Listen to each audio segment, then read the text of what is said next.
வணக்கம். நம்முடைய வாழ்க்கையில் பக்தி உலகில், அறிவுலகில், இலக்கிய உலகில் பெரிய பெரிய ஆளுமைகள் எல்லாம் பார்த்துருப்போம்.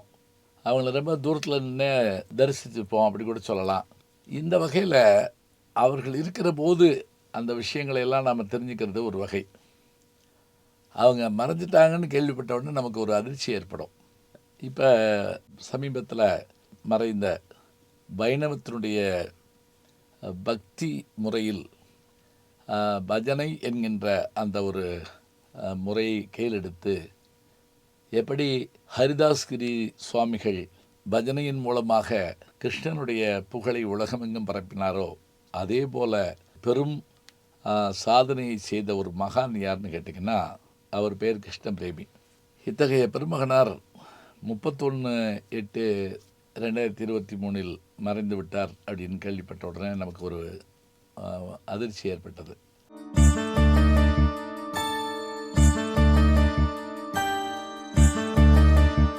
ஒரு ஆச்சரியம் என்னன்னா 31/8/1934 தான் இதே மாதம் இதே தேதியில் தான் இவர் பிறந்திருக்கிறார்.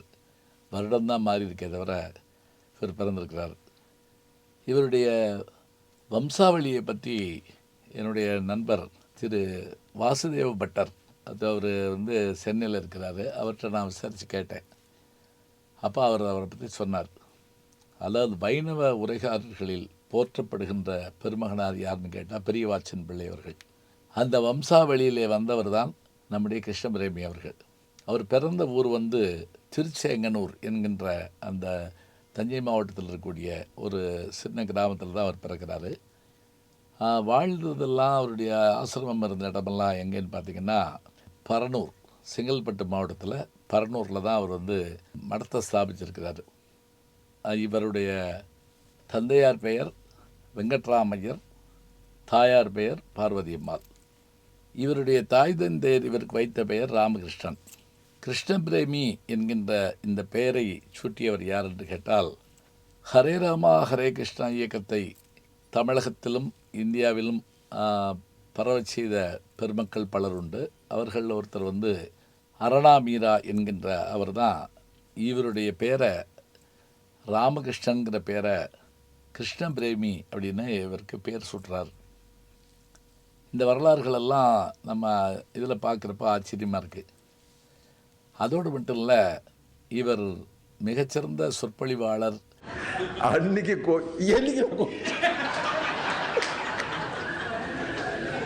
இசை பாடகர், மிகச்சிறந்த படைப்பாளி. 108 திவ்ய தேசங்களை பற்றிய செய்திகளை சங்கீத பாசுரங்களாக இவர் பாடியிருக்கிறார். அத்புத பாவ கர்ப்ப சததா பூர்வ பிரியைர் விப்ரமை. இதை தவிர தாசர்கள் வரலாறு என்று துளசிதாசர், ராமதாசர் இவர்களுடைய வரலாற்றை சொல்லியிருக்கிறார். 12 ஆழ்வார்கள் குறித்த வரலாற்றையும் சம்ஸ்கிருதத்தில் இவர் படைத்திருக்கிறார்.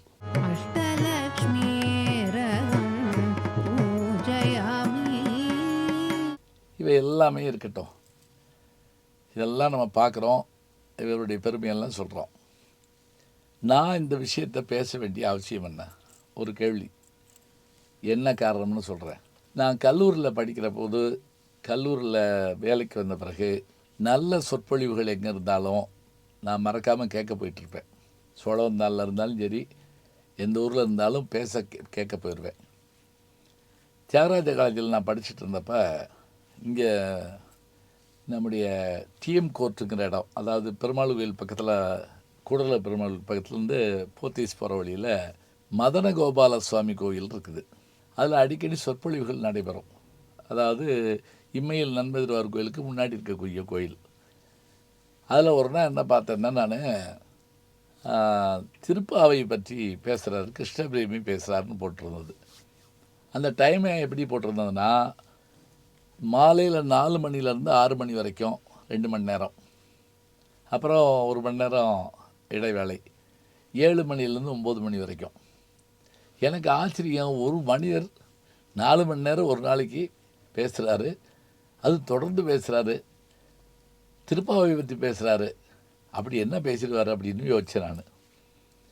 நல்லா நினச்சிக்கோங்க, நான் பேச்சாளனா வந்துக்கிட்டு இருக்க நேரம், திருப்பாவை திருவம்பாவை பேசிக்கிட்டு இருக்க நேரம், எனக்குள்ள என்ன அப்படின்னா, இவ்வளவு பேசுவதற்கான செய்தி ஒரு மனுஷன்ட்ட இருக்குமா, இதை பார்த்துருவோம் அப்படின்ட்டு கல்லூரியிலேருந்து வந்து மாலை நேரம் நான் அந்த கோயிலுக்கு போய் உட்கார்ந்தேன். இவர் டிவிஎஸ் நிறுவனத்தார் தான் வரவழைச்சு பேச வச்சுட்ருக்காங்க. அப்போ இவர் வந்தார். சாதாரண எளிமையாக தான் இருந்தார். வந்து பேச ஆரம்பித்தார். 7 மணிக்கு பேச ஆரம்பிக்கிறாரு. நான் உட்காந்துருக்கிறேன். எனக்கு 8:45 ட்ரெயின். அதை விட்டு அப்புறம் 10:45 அப்படி இப்படி போகும். சோழவந்தானுக்கு போகணும் நான். ஆனால் நான் போகலை. இந்த 2 மணி நேரம் அவர் பேசின விஷயத்தை கேட்க நான் பயந்து போனேன். இப்படியான ஒரு பேச்சு பேச முடியுமா? திருப்பாவை எனக்கு நான் 30 பாடம், ஆண்டாளுடைய அத்தனை விஷயங்களும் எனக்கு தெரியும். நான் படிச்சிருக்கிறதுனால, கோயிலில் பேசுகிறதுனால, சோழவந்தானில் பேசிகிட்டு இருக்கிறதுனால. அப்புறம் கேட்டுக்குங்க, அவர் எத்தனை நாள் பேசினாரோ அத்தனை நாளும் நான் மறக்காமல் போனேன். 2 மணி நேரம் ஆச்சரியமாக உட்காந்து பார்த்துக்கிட்டு இருந்தேன். இப்படியான ஒரு பேச்சு, ஆளுமை, அறிவு இவ்வளவும் கொண்டவராக இவர் இருந்தார். நான் பல நேரங்களில் பலர்கிட்ட இதை பற்றி நான் உரையாடியிருக்கேன். இதே போல் நான் போகிற இடத்துல எல்லாம் இவருடைய படங்களை பார்த்துருக்கேன். எங்கள் பெருமாள் கோயில்களில் பிரம்மாண்டமாக படம் இருக்கும்.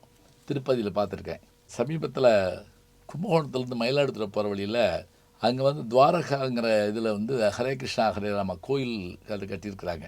அந்த கோடிக்கணக்கான செலவு பண்ணி கட்டியிருக்காங்க. ஒரு கோசாலை கூட அங்கே இருக்குது. நான் அங்கே உள்ளே போய் பார்க்க போனால் அங்கே இவருடைய படம் இருந்தது. ஆச்சரியப்பட்டு போனேன்.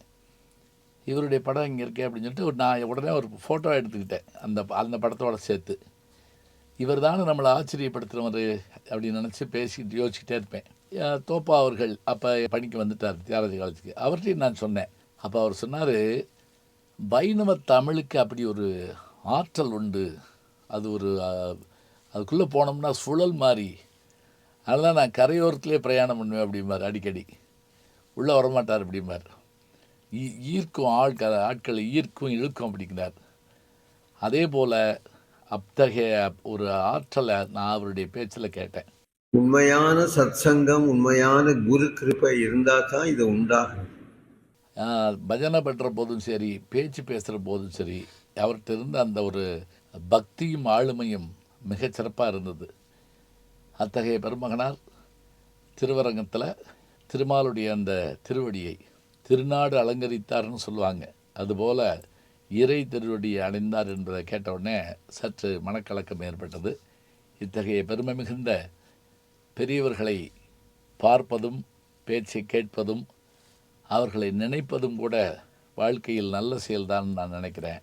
இத்தகைய பெருமை மிகுந்த மகான்களை மனதார போற்றுவோம், வாழ்த்துவோம், அவர்களுடைய திருவடிகளை வணங்குவோம்.